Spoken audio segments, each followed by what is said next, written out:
Good afternoon.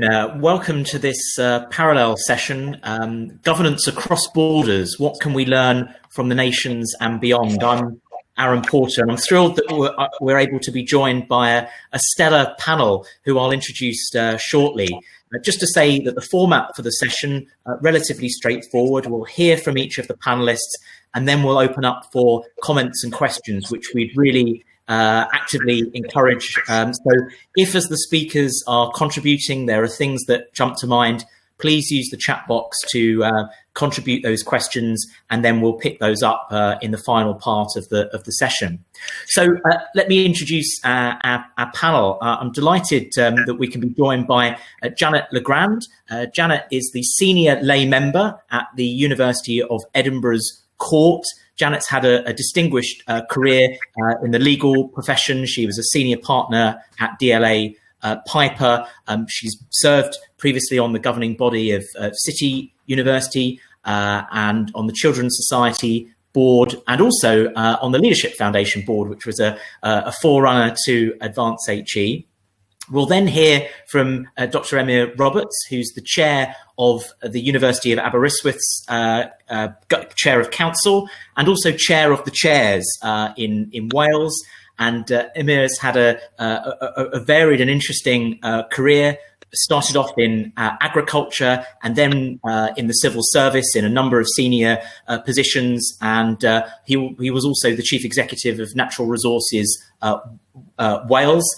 And then finally, we'll hear from Kim Ansell. Kim's a colleague at Advance HE, a senior advisor. She works principally in the leadership and governance space and has extensive experience both reviewing and supporting practice for both senior executive teams, but also for governance and governing bodies, primarily in higher education. So I think we're really well set for the session ahead. So without further ado, I'll call upon Janet to kick off proceedings, and then we'll move through the panelists and then come to questions. So Janet, over to you.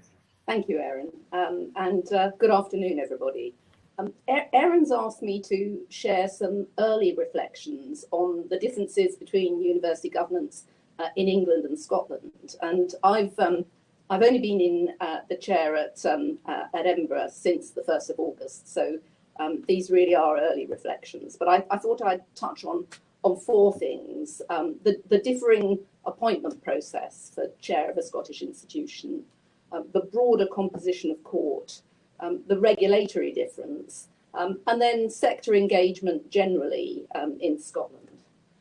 So appointment process. The first major difference I noticed was in the appointment process for my role. The role of senior elected member of court is a new position introduced by the Higher Education Governance Scotland Act in 2016. And I think the intention was to introduce a common process for all universities in Scotland for the appointment of the effective chair of the institution. And the major change is that the role is now an elected one for all universities.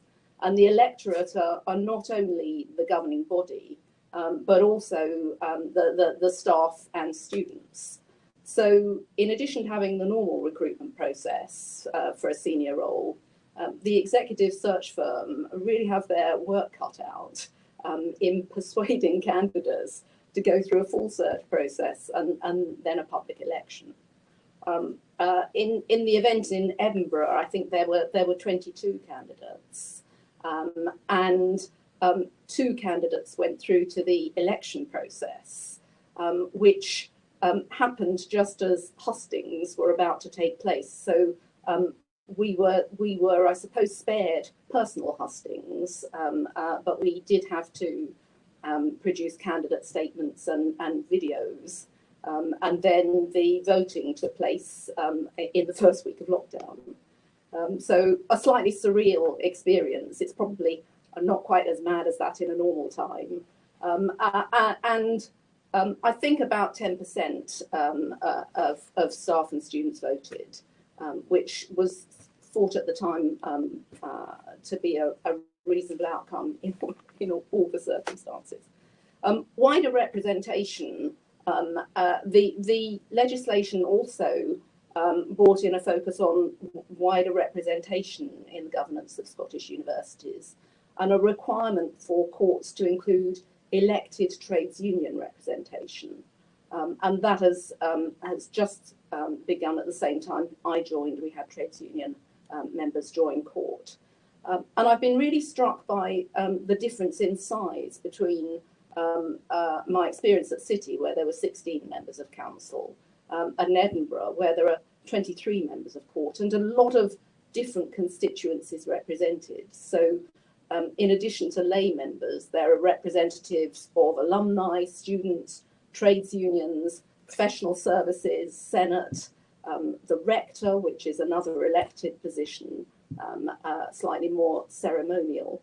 When everybody is around the table, and it's virtual now, but it would have to be a very big table when we meet in person, with everybody else who needs to be there, you've probably got about 40 people around the electronic table.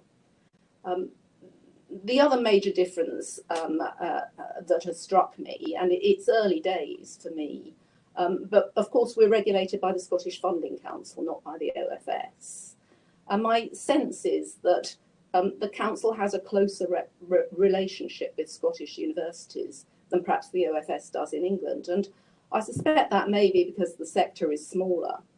There are only 19 Scottish universities, and it may also be that the Funding Council has been established for longer and that there are longer established relationships between institutions.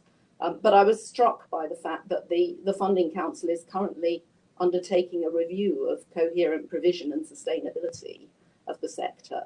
And prior to the issue of its Phase 1 report, it joined a meeting of the Committee of Scottish Chairs with its chair and its chief executive to talk through the outcome of Phase 1 and to get our views on that. And I was quite struck by that. I couldn't imagine the same thing happening in quite the same way in England. And the fourth reflection, and again, this might be as much a function of my change of position from being a deputy chair to a senior elected member. But the Committee of Scottish Chairs is meeting on a monthly basis at the moment, partly because of COVID. But as someone new coming in, having that ready-made peer group to engage with and to discuss matters of common interest has been incredibly helpful. And for me, obviously still early days, but I've met a lot of people who are very useful to me in sharing experiences and gaining wisdom from others. So a lot to learn for me, and the terminology is all completely different. It's just like the law. It's the same but different, but a really interesting first few weeks. Terrific. Thanks, Janet. Plenty we can unpack there. I'll turn next to Amir to give his perspective on the same question. Okay, thank you, Aaron. Good afternoon, everybody. Nice to have the opportunity to talk to you. I was going to cover two areas, really. One was to just give you a flavour of how things have been over the past few months here in Wales, politically and within the universities. And then secondly, to cover a review of the governance of Welsh universities, which we commissioned at the end of 2019. So just in terms of what's been happening here in Wales, I think it's fair to say that the COVID crisis has released a number of tensions between the devolved bodies and the UK government. And I think perhaps surprised a number of people as to the extent of powers which the Welsh government actually has at the moment. And certainly I think initially there was some misunderstanding in terms of what exactly could be done in HE here in Wales and what was not devolved. We had a rather bizarre situation early on where the English minister wrote individually to Welsh vice-chancellors about the number of students they could take from England. Thankfully, that sort of issue passed, but I think the constitutional lawyers would have had a field day actually if that had actually taken place. I think it's fair to say here in Wales that there has been some more confidence in the way in which the Welsh Government has handled the crisis than perhaps over the border. I've got no hard evidence to support that, but that just is a feeling. And I think generally we've been more in favour of the cautious approach, the more cautious approach which the Welsh Government has followed.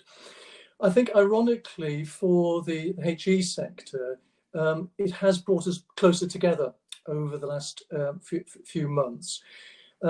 Led by our Minister for Education, Kirsty Williams, who has been very supportive of the HE sector from the outset. And she's backed that up with statements and with money as well. She's brought through a particular emphasis on student welfare through all of this, and has backed that up with financial resources as well. She's been very supportive of face-to-face teaching and blended learning, and I think that's been very helpful to us as universities in actually making the provision for that. I've been very clear on that, and also been very resolute in dismissing calls for reimbursement of tuition fees. So I think that's been a very helpful framework within which the universities in Wales have been working. This is all about relationships, and I have to say there has been very good communication over the past few months between the chairs, the governing bodies, the vice-chancellors, the regulator and the Welsh Government. And that's helped us to actually promote some consistent messages, which I think have been helpful to staff and students alike. The governing bodies have been involved in some of the policy making areas of Welsh Government. So, for instance, the chairs are involved in the working groups on the financial impacts of COVID, and also in terms of on-campus advice to universities. We found that very helpful. As Janet has just mentioned, as chairs, we've been meeting more regularly and virtually over the past few months. And we've also been meeting more regularly with the regulator, so that we've had an opportunity to explain to the regulator how the situation is on the ground, and we've been able to hear from them what they're picking up as well. And I think we're all moving to a much more flexible way of working as representative bodies here in Wales. And I think the takeaway, I think for colleagues in England perhaps, is the benefit of working at a regional level amongst the chairs, amongst the governing bodies. We have a lot to learn from each other. We can test things out, ask questions of each other. And I know that the CUC is supporting regional meetings of universities.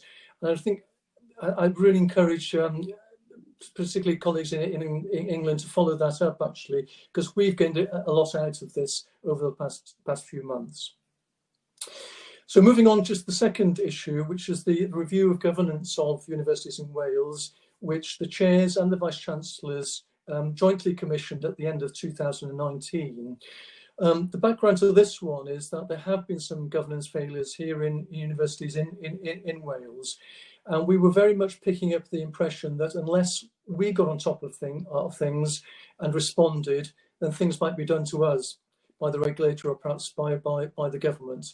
So we commissioned a review from a consultant, Gillian Cam, who some of you may know, to really look at the governance failures that had been in Wales, what the practice was inside and outside the sector, and to make some recommendations to us as universities. And Gillian took a very wide brief in terms of this and brought to our attention that, in fact, governance has very much moved on, particularly the corporate sector and the financial sector. And at the moment, the HE sector is slightly behind all of that. So brought that learning to the table. Some of the themes that she picked up on have actually already been alluded to in other sessions this morning. I think the prime one was the importance of governing bodies understanding the culture and the behaviours within universities and driving best practice on that. and making clear that actually it is a responsibility of the governing body to get under the bonnet on this. It's not all about hard KPIs, about financial sustainability and so on. It's about the look, the feel that's going on within universities and how we monitor that. So that was a really important main recommendation that she made, that we weren't doing enough of that. Secondly, again, this has been alluded to, really the tone from the top, the key relationship between the chairs, the vice-chancellors, the governing bodies and the executive on this, and getting assurance that those kind of relationships were working well. Thirdly, in terms of the information provision, what was available to governing bodies, are we making the best use of the information? Do we know what we don't know, for instance? Are there data sets that we could possibly use better? How we're interpreting that information? Needed particular focus on that. And finally, understanding that we were, as governing bodies, accountable to a wider range of stakeholders, the community, the staff, the students, and we had an obligation to actually explain what we were doing, but hearing their voices as well. So bringing that centre stage to us. The report makes a number of recommendations, and we can circulate this separately. I can do it either directly or through Advanced HE. And what came out of it was a commitment by all the universities in Wales to certain explicit recommendations, and a commitment to actually measure and to be accountable for those, and in fact to audit our actions against those. I won't go through all of them, but just to pick out some of the main ones, I think, which have come through. Going back to this issue about the understanding the culture, really the importance of reviewing and measuring the culture of the institution, and seeing whether there was a gap between the actuality and what we were striving towards as governing bodies, and what was happening. How can we close that gap if those existed? So what that's meant is a discussion around should we be having more measures, surveys, for instance, in terms of things like staff satisfaction, student satisfaction. For instance, I know a number of universities have brought in pulse surveys during the COVID, looking at the NSS results, but also softer measures as well, taking the opportunity to get out and about more to try and get the feel for what was happening. That includes the student experience as well. So for instance, as a university, at our council meeting next week, we've invited the students to give an hour presentation on the real experience at the moment, and what we can do as a governing body to actually improve the situation if there were issues. So a whole set of issues about measuring the culture. Secondly, we're introducing 360 feedback reports for the chairs, for the vice-chancellors and for the other senior post holders. I know a number of universities are already thinking about that, but we're actually committed to doing that. One of the things that Gillian picked up on was that our annual reports weren't particularly helpful or explicit enough in terms of what we've done, how we were engaging with our local community. So we're introducing a template for annual reporting and explaining how we're actually involving our stakeholders in that. In terms of our governing bodies, we've all committed to reviewing the size of our governing bodies. So Janet mentioned the situation with her governing bodies. We're committed to having governing bodies of no more than 22 on them. That might strike you as being quite a high number, but some of our institutions are actually higher than that, so we're bringing those down. We're looking at the tenure of the non-executives, a maximum of 9 years, by exception 10 years, and defining what an independent member does, making clear that we're not a representative body, we act independently, and it's important to keep to that. Defining a minimum common data set, which we as governors can actually use, so actually identifying what information is available and how we actually draw that down. And referring to a discussion this morning, we've also discussed remuneration, and I think this is an issue that we need to return to. I think we felt at the time this was not quite the right time to actually have a full discussion on that, but I'm sure that we need to return to that. So as I say, we can circulate the full list. We found it very helpful just to have a list and just to compare where we were as institutions against that. And certainly we've all got action plans now to actually move towards better governance, hopefully, in future on that. It builds on the CUC governance code, but perhaps takes it that bit further. So I hope that's been helpful. Very happy to discuss and answer any questions on that. That's great, thanks, Emyr. And again, lots of threads that we can pick up, no doubt, in the discussion. And just before we do that, I'll hand over to Kim Ansell. Kim, I think you've got some slides, and I believe through the power of magic they'll arrive. Here we go. Kim, over to you. Marvellous. Thank you very much, Aaron. Hello, everybody, and thank you. I just want to talk about boundaries, governance across boundaries, and give a few examples beyond the UK and within the UK. From the 2007 financial crisis to recent Croydon Council debacles, events of this nature profoundly destabilise public confidence, and they result in a breakdown of trust. So how does stakeholder confidence and trust and transparency play out in higher education governance? From, excuse me, sorry. The regulatory requirements vary from nation to nation, but much of governance transcends national borders. And there's plenty going on, prevalent themes such as staff and student wellbeing, sustainability, reputation, public confidence. And I see huge connectivity here between conformance and performance. For example, South Africa does not have a specific HE code of governance, but some of the largest universities openly subscribe to King IV, which is an internationally recognised corporate governance code. Aaron mentioned earlier that codes are necessary but not sufficient alone for good governance. But the key principle of King IV is that good governance must meet the needs of the present without compromising the future generations to meet their needs. And Professor Mervyn King is working with a South African university to explore the role of the Chief Value Officer to develop this thinking and this code. We all understand the broad difference between conformance, performance, compliance, and institutional performance, but it's only when boards and organisations think about these two things holistically that governors can really add value. And if we get this right, we manage to build trust and autonomy. An example from University of Tasmania, who started on a journey about 3 years ago to shift from a compliance to a values-based approach to decision making. Their inputs included significant consultation with stakeholders.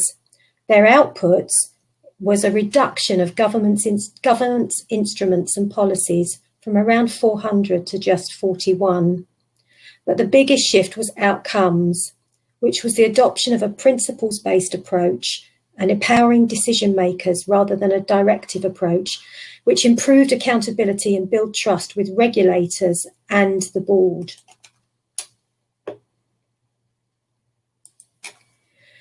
Despite having a global governance code, South Africa has a complex HE environment with a hands-on approach from government, which sees government appointing set numbers of governors to the board. And their equivalent of widening participation has been blighted with misuse and corruption, so not in the best interests of universities and students. But nonetheless, a small group of universities, including Rhodes, have used the King IV Corporate Governance Code to demonstrate accountability in their sector. And they set about a series of institutional forums, persuading stakeholders that good governance instruments such as King IV is not an attempt to corporatise, but a way to build trust and build autonomy. Slightly closer to home, Queen's University Belfast has started to consider integrated reporting, and I particularly like the way that they have narrowed down their strategic risks to 5 but they've done this in a joined up way, joining performance and conformance together, so that they talk about the organisational strategy alongside the research strategy, alongside financial sustainability. And across Europe, including Leeds Beckett University, an Erasmus-funded project has also looked at integrated reporting and how it can support sustainable universities. This included 7 business schools and universities. And the approach surfaced unexpected challenges which needed discussion. For example, the consistency and credibility of joined up data, which is something that Emir just referred to. So what's on the horizon for conformance and performance? The concept of value continues to be a hot topic. Today, in many sectors, less than 10% of an organisation's value sits on its balance sheet. Well, universities have always been this way. So how do we better articulate value, particularly for regulators and investors? Environmental social governance is a hot topic. The UN Sustainable Development Goals have been described as a $12 trillion purchase order from the future. As this issue progresses and evolves globally, I'm sure we'll find ourselves integrating conformance and performance more and more. I heard recently at a Good Governance Academy conference led by Professor King that regulators have started to ask for access to information rather than prepared reports. Imagine a world where our stakeholders, including the regulators, are able to draw off the information that they want and the data that they want from our dashboards in real time. And the recent pandemic has seen a short-term focus for HE boards. We've talked about that in many of the sessions this morning. But for some, this has come with a more mindful focus on well-being for staff and students and a more consultative approach. And we need to think what we can learn from this to take forward into our long-term stewardship of higher education. So what 3 things would I really ask boards to focus on as they start to move their balance towards thinking about the longer term and away from the shorter term? Boards need to ask themselves how well they understand stakeholders, materiality and risk. And I recommend that you look at the Newcastle University annual report, where they look at risk and materiality from the perspective of stakeholders. Enterprise risk management approaches demonstrate transparency and build that all-important trust. Second, KPIs, not a once a year or twice a year report that gets pulled out and checked and ticked, but actually a tool to look at trends, to tackle problems, and to really dig deep in terms of looking at where you're doing well as well as where you're not doing so well. And finally, a joined up strategic approach. From joined up strategies, and we all know about the estate strategy, the sustainability strategy, the teaching and learning strategy, and the organisational strategy. Joining these and making them coherent is really important, and leading through to the all-important reporting. My view is that reporting is the board and executive tool to demonstrate transparency, to demonstrate accountability, and to articulate the value to all stakeholders through the lens of both conformance and performance. Thank you. Terrific. Thanks very much, Kim. Great 3 introductory remarks, and we've 10 minutes or so, just under perhaps, for questions and discussion. I'm going to go straight to the questions, in fact. And I'll kick off with one that we've had from Angela Spence, and she goes straight for the jugular. We have seen the difference in the approach to the pandemic across the UK. Is devolution a curse or a blessing for higher education? So I'll look perhaps to Janet and Emir first, as chairs, obviously, in institutions in Scotland and Wales. Janet, I'll put you on the spot first. Well, what a great question. I think it depends in part on how responsive your ministers are to the sector, but also who ultimately funds the sector. I mean, what I've seen in the pandemic is very close engagement between the sector and ministers, and very responsive engagement, including with the First Minister. But ultimately, a substantial degree of our funding is determined elsewhere. So, you know, if full decisions were made north of the border, it would be a blessing. Yeah. Amir, same to you. Yes, I'd probably endorse that, what Janet has just said there. And certainly it's brought out, you know, the fact that we are, you know, Wales is a fairly small nation, 3 million people, and we are able to get people around the table quickly, people from health, education, local authorities, and all the rest of it. I think more broadly, I'd say that devolution has thrown up the opportunity to look at different models of working, different models of governance, and particularly different models of regulation. And I think we can learn from each other on that. And to my mind, it comes back to the kind of relationships you actually want with central government or with other universities.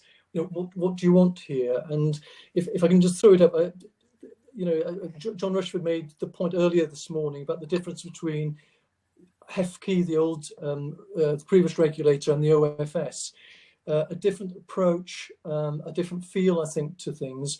In Wales, we have Higher Education Funding Council, which is much more along the old HEFCE line. John used the term benign, but it's a much more inclusive model than perhaps it is now in England with the OFS. And I think that is an issue, you know, that needs discussion, really. What kind of relationship do you want with the regulator in particular on this? How do you get the best out of the system? We've got legislation, a draft bill, in fact, before the Welsh Assembly at the moment. And that goes really to the heart of what do you want the regulator to do? How do you want it to operate? And how close or how distant do you want it from universities? So I'd say from a Welsh point of view, you know, devolution is here. It's a reality. We work within that, and we're relatively happy, I think, with the way it works. But longer term, I think it does force the question really about what kind of relationship you want amongst, you know, within the sector, but particularly with the regulator and particularly with government. Yeah, that's really helpful. I mean, what's interesting is clearly, you know, we've got a natural experiment going on, an SNP government in Scotland, a Liberal Democrat minister within a Labour government in Wales, and a Conservative administration in England, who, for understandable reasons, will have slightly different objectives and certainly different ways of going about doing things.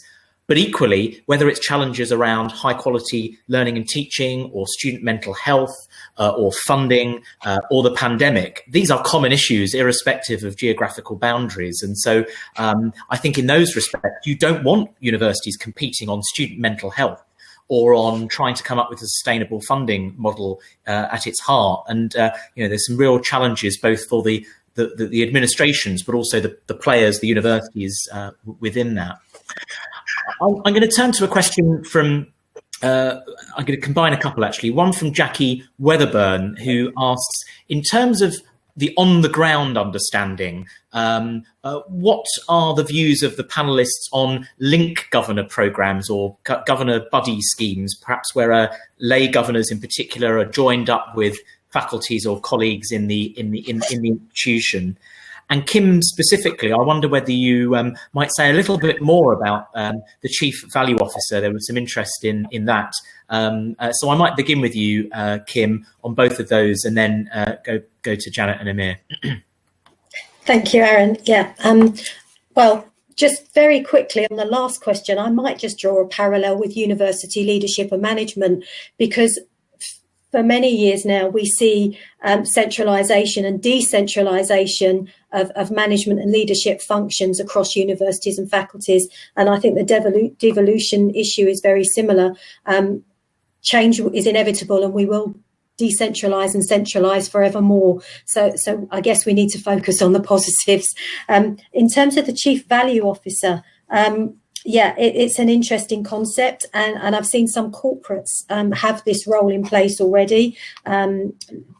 Professor Mervyn King is trying it in a South Africa university, but the idea really is to try and look holistically across the whole organisation and look at how the organisation is best using its resources to create value for all of its stakeholders and articulate that as a really holistic thing. So what are we doing for society? What are we doing for the economy? And so my particular area of interest, which is integrated thinking and reporting, really plays to this particular role. It's probably enough said for now. And the other question, Aaron? Only if you have something burning to say, but on the Link Governor scheme, any thoughts on whether it works well or not? It can potentially operationalise governors. It can potentially operationalise governors, and I think if the remit and the role is clear, and the governor sees it as an opportunity to do things like understand really more immediately the student experience, then I think it can be very valuable. Yeah, great, Amir. Absolutely support all of that. I think building those relationships, I think, is really important. So I think it's particularly important actually for new governors as well in getting up to speed fairly quickly. We do expect a lot of governors, from day one, as it were, to be dropped into things. I think the more they can discuss with student staff representatives or indeed other governors, I think is really helpful. I think we all benefit from that, and bringing experience from elsewhere is always very helpful. Yeah, I know there were lots of nods. Anything you'd want to add, Janet? Well, we had it at City and it worked extremely well. I was linked to the law school, which made a lot of sense. But more importantly, I think I was a trustee of the Students' Union, and I found that incredibly helpful to really know what was going on and get involved. If I look at the University of Edinburgh, it's more informal. The court is full of the most extraordinary people with amazing external expertise, and it's how best to make use of that. And there are obvious areas. If you've got someone whose background is in property, then estates is an obvious link, or HR an obvious link. Where it is really working well at the moment is in commercialization. We have a subcommittee that supports the university in that, and the experience and expertise of the members of court is extraordinary in that area, and their connections are extraordinary, and those are the sorts of things I think that work really well, and enable everybody to contribute to the best of their ability. Yeah, I'm going to finish off with a terrific question we've had from Martha Longdon, who we heard from earlier, and she's asked, to what extent has the pandemic perhaps changed risk appetite, or indeed risk aversion and tolerance, and do you think that boards have been doing enough to understand whether their institution's appetite for risk has changed as a consequence of the pandemic? I might begin with you, Kim, on that. Yeah, it is a great question, and I think risk has become more front and centre, and I think that's because of the immediacy of some of these issues, and I think boards have struggled in the past to think about risk quite so holistically because it hasn't been so immediate. So I suspect, yes, it's changed. And what can we do in the future? Certainly, I think we need to think about these things more holistically. So, the tick box risk register is essential to keep track of things, but it's not what the board should be discussing. They should be discussing what's going on here and now today, and what might that impact in the future. Yeah, thanks. Janet? Yeah, I've been incredibly impressed with Edinburgh's approach to risk appetite. It's very sophisticated, and I think it's stood us in good stead through the pandemic. And I think that focus on risk at a really deep level is important. Anything you'd add, Amir? Yeah, I agree with Kim. I think it's made the whole thing much more real. We have our risk matrices, but this is real stuff, really real stuff at the moment. both in terms of financial viability, for instance. I think we are far more aware now than we were 6 months ago in terms of the financial viability issues, but particularly in terms of staff and student welfare. I think that's really made it a central focus of our risk policy and our appetite, which is a really positive thing. So it's actually transformed, something which might have been quite theoretical to a real reality, and certainly the kind of questions we're asking of the Vice-Chancellor and the executive team at the moment is very much grounded on, what are the real risks? How can we mitigate them? We want to help on this, and we want to chart a way forward. So from that point of view, I think it's been really helpful actually in bringing all this to life. Yeah. My big takeaway on risk is that the HE sector seems to be slowly moving away from considering a series of isolated risks. What happens if A happens, or if B happens, or C, and rather moving to sort of more scenario-based. Yes. What happens if A and B and C happen together, or if D and E and F happen? And I think that's a more helpful way, because the truth is, whether it's the Brexit or Auga or a pandemic or other changes to funding or immigration rules changing, we're all facing a series of risks, and it's actually how they play out in conjunction with one another. I'm conscious of time. We've actually just hit up against the rails, and there's some questions I apologise we couldn't get to. But there's one I will get to just by way of closing the session, because I think it's easier for me to answer it than perhaps the panellists, which was a cheeky question from John Rushforth, which was, is there anything positive to say about electing chairs? Because I can imagine what's behind the question. But what I might say is that we've got at least proof in the form of Janet that you can still get terrific people to run and be successful elected as chairs, because I think it was a legitimate concern that good people wouldn't put themselves forward. And perhaps to temper that, I do know that some Scottish universities have said it has been really difficult, but it shows it proves it can be done. That's a light aside to what I think has been a really thoughtful and hopefully stimulating session for everyone. I've certainly enjoyed listening to the speakers. I hope you have as well. I just will take the time to thank Janet, Amir and Kim for taking the time to speak with us, for the questions that came in. I think it gives us just over 10 minutes now for a break. For those of you that want to join the final session that begins at 2:10, we'll hear from the Vice-Chancellor of the University of Chester, followed by a panel which will include James Aston from BDO and Mary Kernock-Cook, who is on the board of 2 alternative providers that have recently had some significant accolades given to them. So I hope that will be interesting. Thanks again to everyone, and hopefully see you at 2:10. Thank you. Thank you. Yeah.